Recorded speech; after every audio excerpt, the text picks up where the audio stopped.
Food truck on Friday, September 27th at Higher Park.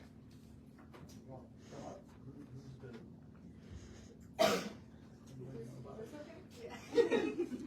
Next monster, 306 Maple Avenue. We're trying to keep the food truck Fridays alive, so trying to move it to different locations to make it a little more kid friendly. So we're hoping to do it at Iron Park next month. I'll have event insurance and I'll call for porta potties and stuff like that.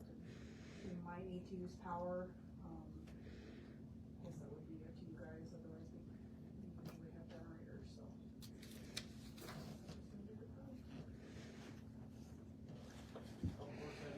Nope, I got no problem with it at all. I don't think we have enough power there to run a food truck events and lights and stuff like that. I usually when I'm there, I plug into that 150 amp wire. Is there? Okay. All right, great then, perfect. Yeah, if you know what the setup is, good.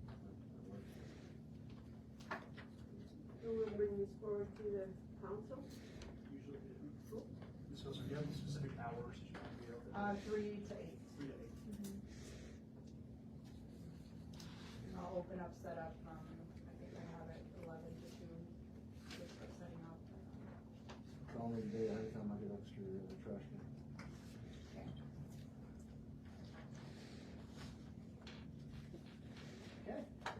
Okay, that was quick, easy. All right, now we'll go on to number 5. Bye, Nick. So on the agenda item, it says discuss rec department schedule and schedule changes, and it also says private and material and grant possibilities. And I was wondering if we can start with that point first. Okay, I just had some other options that we're looking at for the rec department. I did go over this, with the gals who work there. So there's a few options that I think that we haven't really looked at. One would be to create a parks and rec district countywide. If we did that, we could generate funds that would help pay for the rec department. The rec department is a service. It is a non-essential service, but nonetheless, we've provided it for a long time to the people of Glendive, and we certainly don't want to lose the services. However, the budget information, the preliminary budget information is available that shows that the amount of mills has gone down, and for us to maintain our services, we would have to find a way to raise taxes. When we went into the budget hearing, we said we're going to try our hardest to not raise taxes and to not have to cut any services, but the most important thing that the city has been doing is using our reserve funds to pay for budget shortfalls. So this isn't anything that's unusual. Cities do it. It doesn't mean that we need a forensic audit or any of that. But what it does is it spends your savings. So in 2023, we balanced the budget by dipping into our reserves. And Betsy had a question about it, and it caused kind of a ruckus, but in the end, we spent reserves and we made up for the shortfall. Now the next year, remember, I'll give you the cliff notes quickly. Basically, city manager walked out in July, then the mayor also quit, and the council did the budget, but basically followed the budget from the year before. So again, we spent reserves. Now this year, when you look at this budget information, we don't have the money in reserves to spend because we've spent our savings.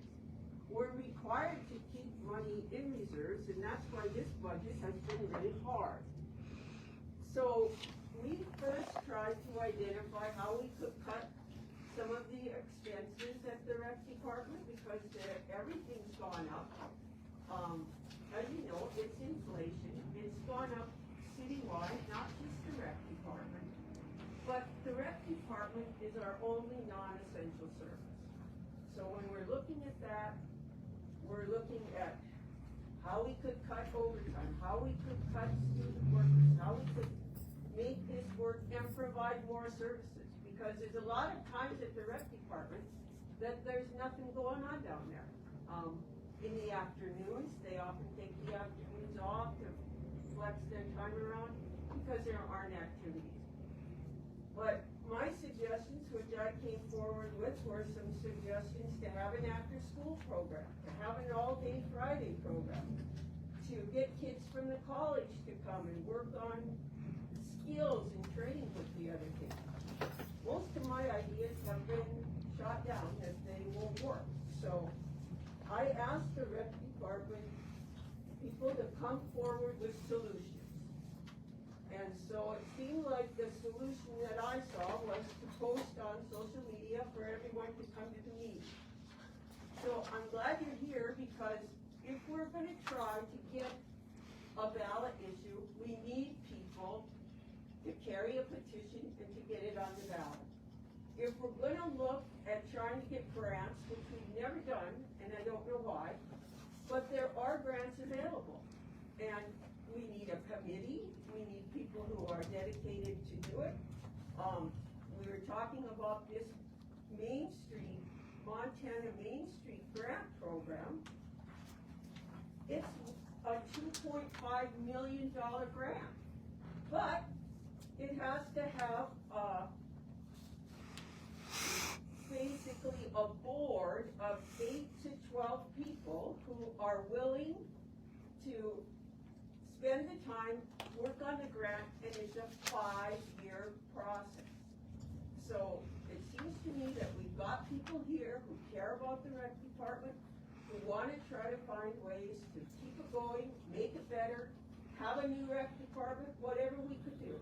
That's what the Main Street grant would be about. I think if we could get a ballot issue so that we have a county-wide Parks and Recreation District, more people are paying, and that helps everybody in the community. Because right now, just the city is paying, and as you can see, the budget for the rec department's about $357,000 or somewhere around there. We lose about, I can't say lose, but we need to find $300,000 to make it work because the income from the pool and the rec department is less than $60,000 a year. Now, some of this could be raised by fees. I did get a message from the daycare next door. They're willing to pay more because they pay about $247 a year. When you divide that by 180 days, they're paying about $1.36 a day for all those kids to use the rec center. Well, they're willing to pay more, so we're gonna have to look at raising fees. The last option is closing the rec center, so I'm hopeful that some of you who are gonna make public comment will have some solutions or some ideas. I did get some emails from people who had some ideas, so I think it's a good time for us to look at ideas. And again, I asked Jackie and Stacy to come up with some solutions, so I think we could ask them for what kind of solutions they might have come up with. And then I think we could open it up for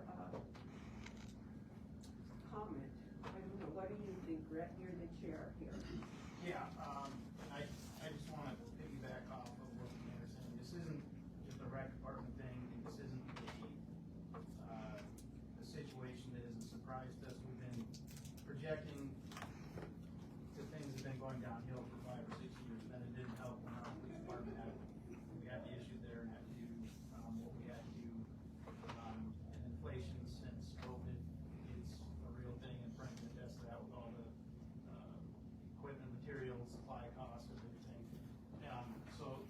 also just, one layman talking to another to explain some things. We're talking general fund, money. So things like the ambulances and enterprise fund, it's a separate business, so it's garbage, water, sewer, the landfill, they're all separate businesses that have their own budget. We're talking general fund money that's, taxpayer funded money. The revenues that come in, we can't really change except to raise taxes. We can't just arbitrarily raise taxes even if we wanted to, even if everybody said, raise my taxes, I'll pay the extra taxes, just for the rec department. We can't do that. There's a certain amount of mills that we can't increase, and even if we increase them to the max of what we possibly need, we can still not come close to covering, the shortfall. So, in 2021, okay, so the departments that are in the general fund are the fire, police, rec department, and a little bit of public works. So, that's what we're talking about. We're not, police and fire take up a huge percentage of it. Taking away the police department, you can't do that. But every department is gonna need to make cuts. Every department's gotta trim and tighten the belt. Every department, this is a citywide thing. It's not just picking on the rec department or looking at the rec department or unfairly picking on, Jackie or anything like that. It's looking at citywide what we can do, because we're going like this financially, and even if we make some changes, it's only gonna be like this and like this. We're still going downhill. In a couple of years, it's still gonna be negative, and we're gonna grow.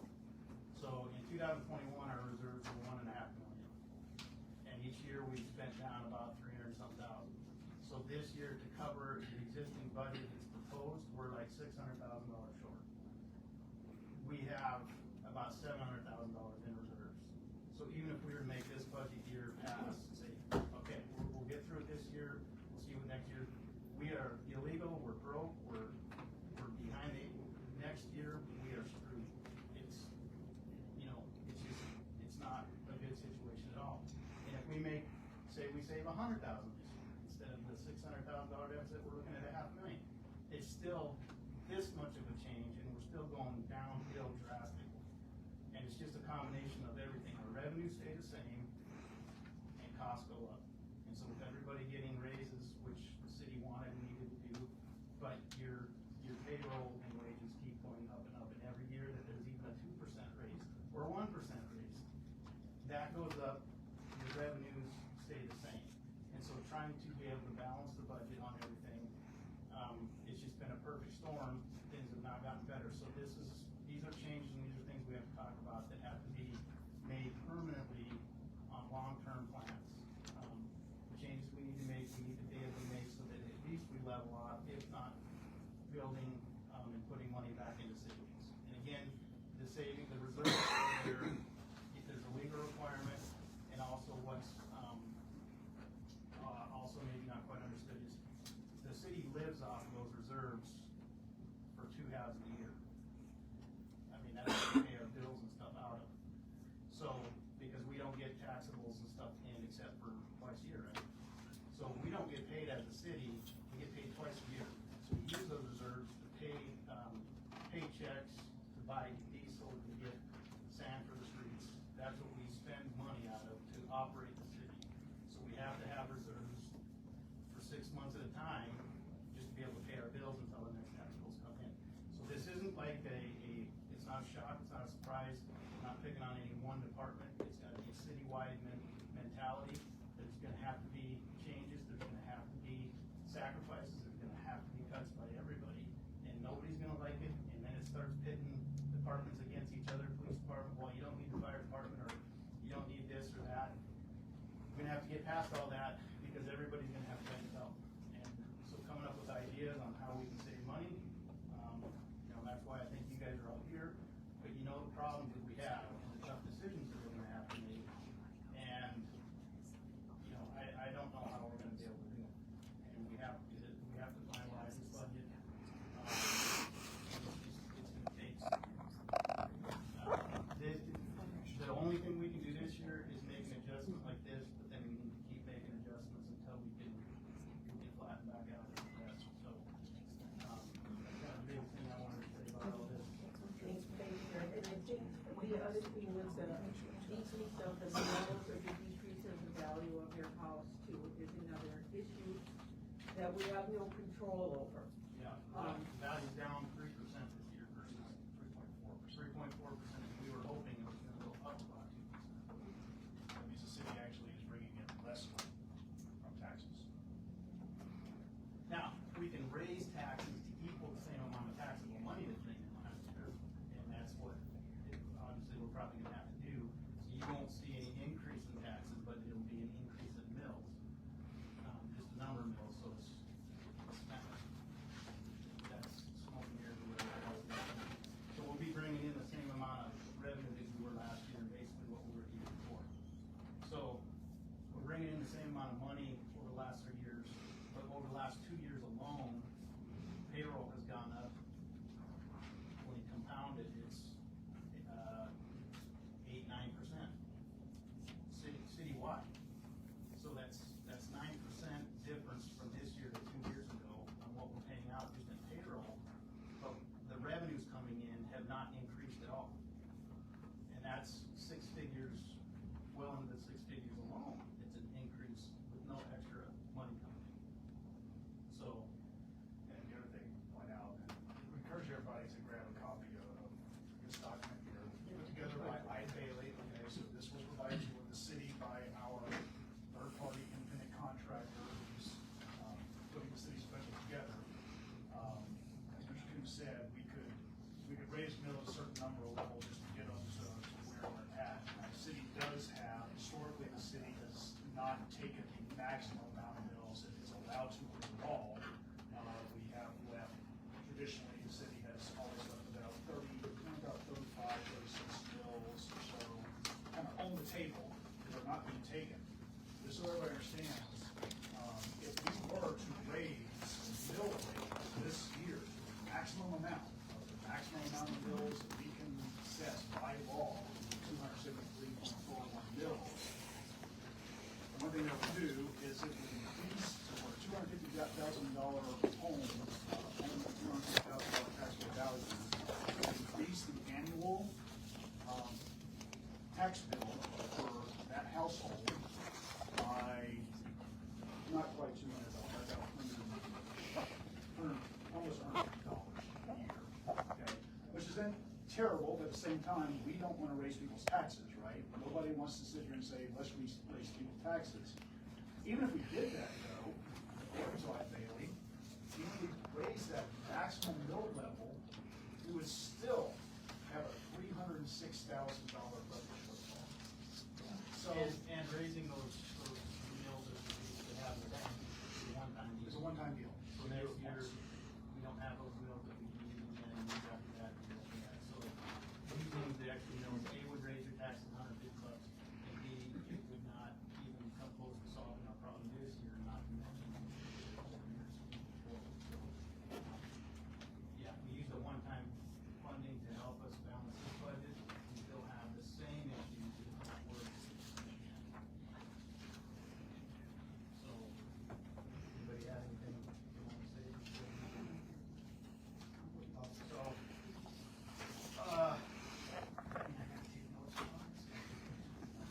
I think we're trying to streamline the best that we can. We're looking at, the police have already taken an $80,000 cut. The fire has taken a cut. Every department head, I've met with them, they understand about the overtime. So, as administrators, we've seen this coming since we started working on this in May. And maybe this group even might have seen it coming earlier, but that was when I first started working on the budget, and, we can try to streamline our services and do the best that we can, but these are huge amounts of money that we're looking at. And like I told the rec department, they are, although an appreciated service, they are a service that are considered non-essential because they're not fire, they're not police, and we're one of the only cities of our size in the state that has a taxpayer-funded recreation department. So, my thought is the best way to do it is, put it on the ballot as a ballot issue and let the voters decide, because I don't really think that this group should be the one to ultimately make that decision, but getting it on the ballot, it takes a ballot initiative. And I don't know that there's a lot of people who are gonna say, yes, put it on the ballot and raise everybody's taxes, so it does get kind of confusing. As well, they make it very clear that they are against having it on the ballot. So it is going to take the people of Glendive doing that and getting it pushed onto the ballot. And it's too late for this ballot. It is That too was late. accepted. So what's the layover from this election year to next election year with the rec department with no funding? What's the interim? What does that look like? Well, it shows a $300,000 deficit, at least. So I think another one of our options would be to consider raising fees at the rec department. And as I was looking at numbers, it looks to me like, and it's not that the city is in the business of making money, this might just help or, level off a little bit, but our rates would have to go up over 4 times. So if you're paying $25 for your kid to take a swim lesson or any kind of recreation program, now you're looking at paying $100, if not more. And so, and that would just be leveling out, that's not helping the city. And I don't know who signed up to do public comment and what comment, but, we weren't looking at, killing the rec department like right now. We weren't looking at that. What I feel my job is here on the finance committee is balancing the budget, which is a citywide general fund issue. And so it's part of a lot of pieces of every department that's in it. And so, there was never a movement of, like tomorrow we're gonna flip the switch and there's gonna be no rec department. We've been looking at every option, on the table to see how we can make the budget balance, without sacrificing that department. I don't know, to answer your question, we have to be able to balance this budget.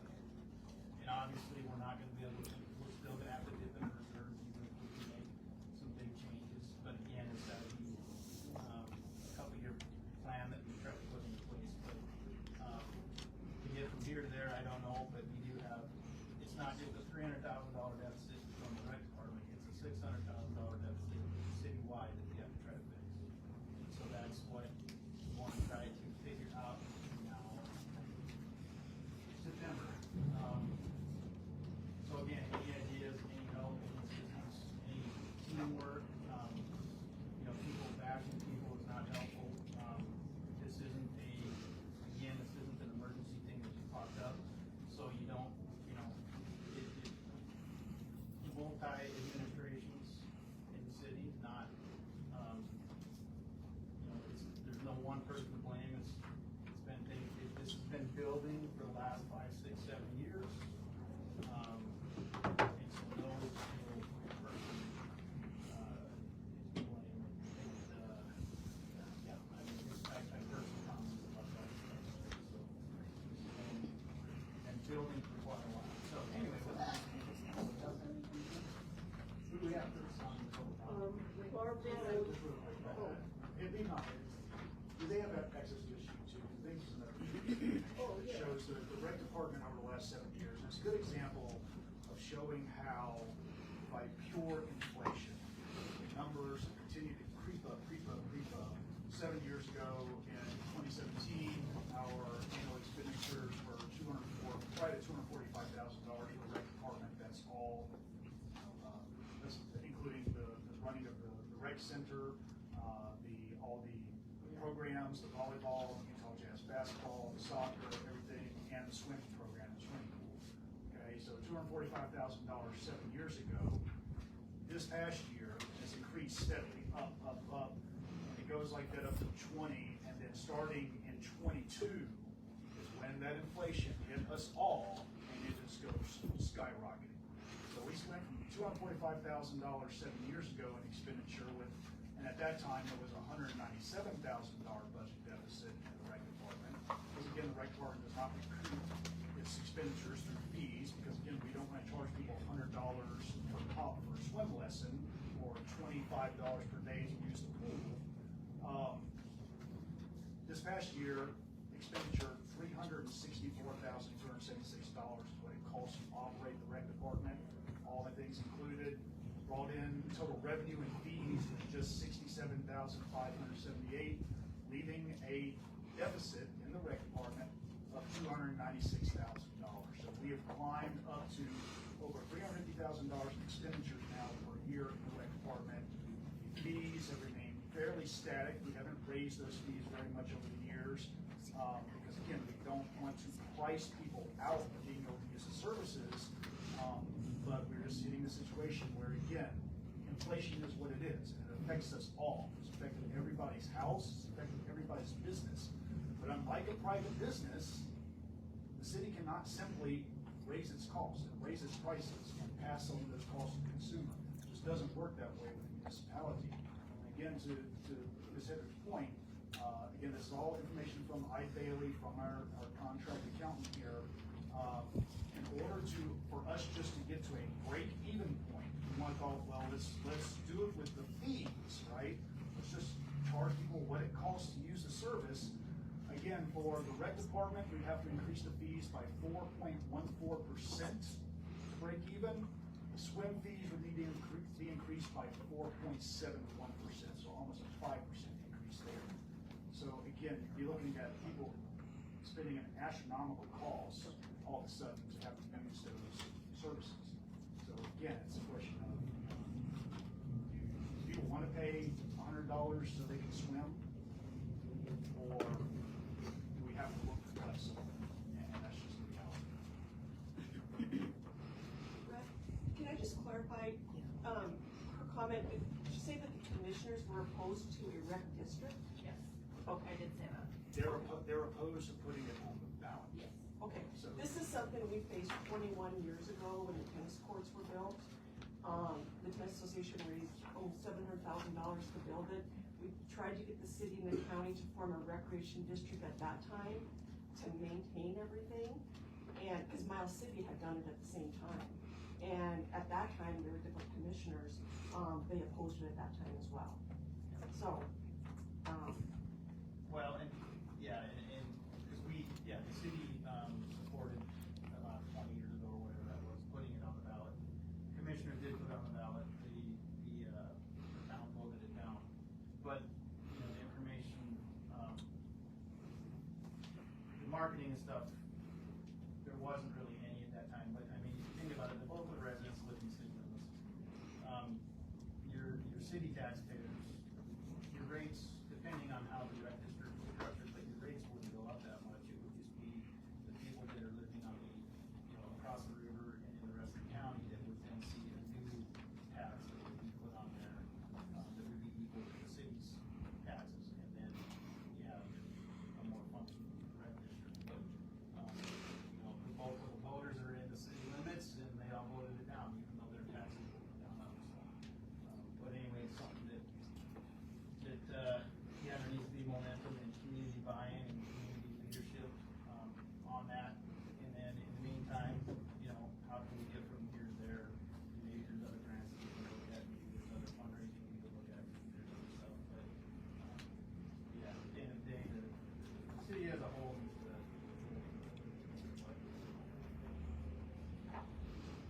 okay, so public comment, the first person is Barbara O'Day. Before I comment, I thought Jackie and Stacy were going to be allowed to speak before public comment if they wanted to. Oh, okay. Thank you for Jackie, you want to? I know this is a hard decision, and to be honest, with this, and almost being here with you guys for 10 years, running the rec department, it is overwhelming to take in, to try to bring some proposals in with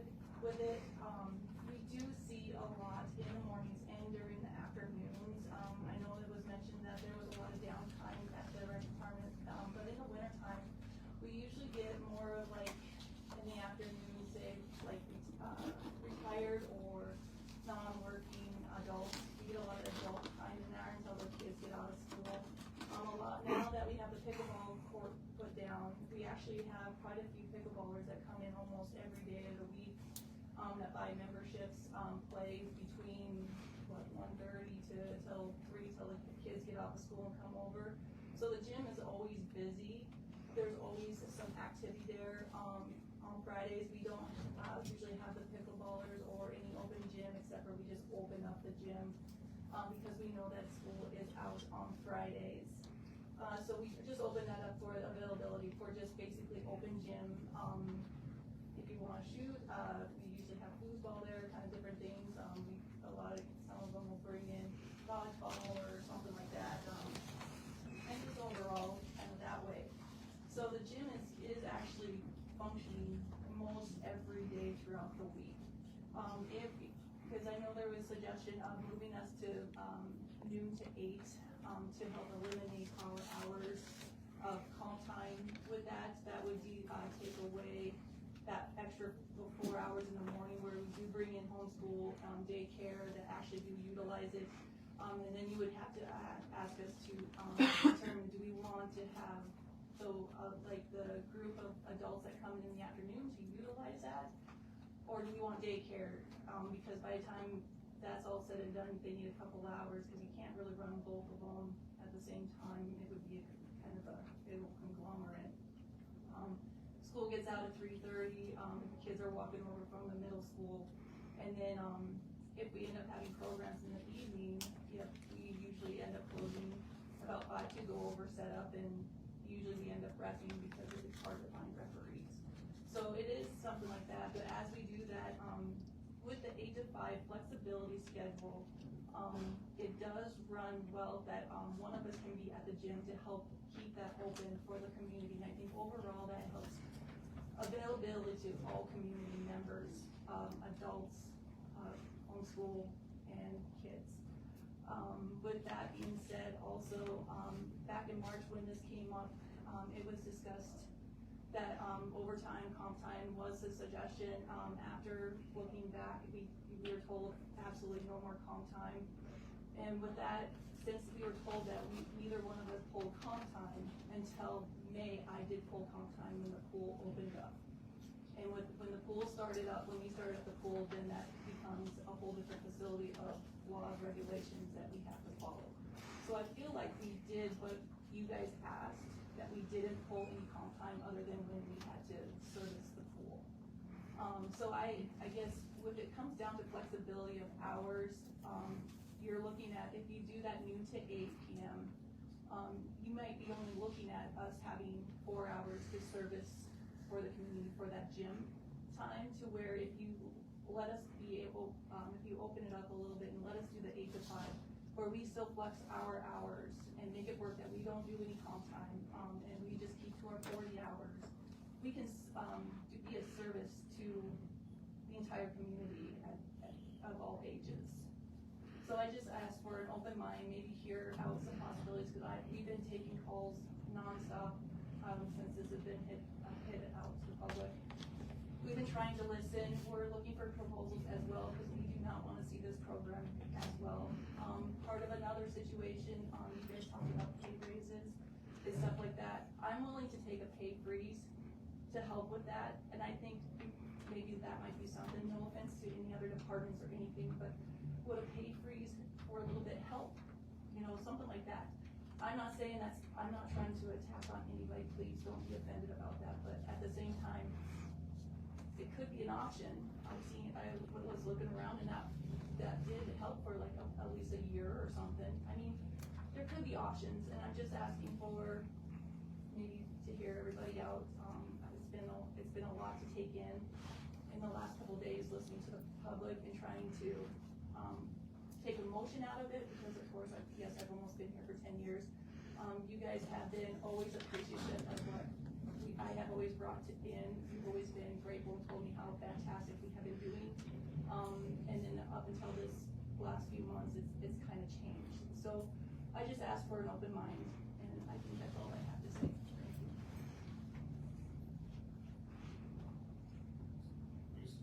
Jackie, I do have a question. You said that you were posting on Facebook under legal advice.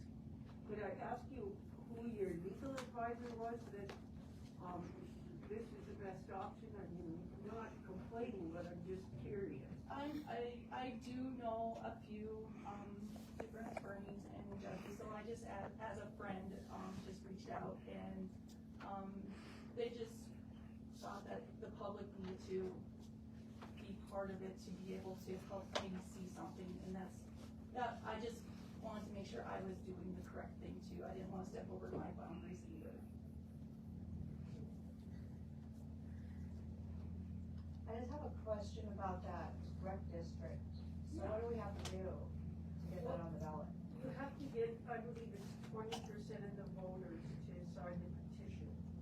So it would be countywide, carry the petition, and then we would get it on the ballot. And I think if it was presented in a way that people would say, well, it's gonna, raise my taxes $100, but it's going to provide services, not just for my family, but for everyone. And then, if we're able to get a grant and you're able to have a new rec center, you still gotta have an income source. So that's why that would be such a helpful thing. And it would spread the cost out across the whole county, not just to the city residents. Yeah, cause we do have a lot of kids that participate in all these sports. Yeah. And they're outside the city limits. Right. So, That would help. I think it's a great idea, but, I know that it didn't pass the last time. I think it was also tried in 2012. It failed. I have a question on the rec district. Yeah. I know that, it's kind of been, presented as a taxpayer situation. If I understood right when I talked to Medora, and I think everybody's kind of went to Medora, they actually did, a rec district, percent cost, so like anybody that made a purchase was like a 1%, so if you look on some of your receipts from, like if you went to, different things, it's like a 1%, it says rec district, cost. It's the same Because tax. we That's are the in, even to have a special tax or a tourism tax or anything other than the hotel tax. Canada, because Montana. Legislature shot down every attempt to give municipalities even the option to have optional sales taxes. And I was just kind of clarifying because. Yeah, no, it would be a great idea. if we had that, we probably would be in this. Does Red Lodge have a tourism tax? Yes. County? They have a resort tax, so Montana does have a resort tax law. But there are only about 4 or 5 communities in Montana that qualify for it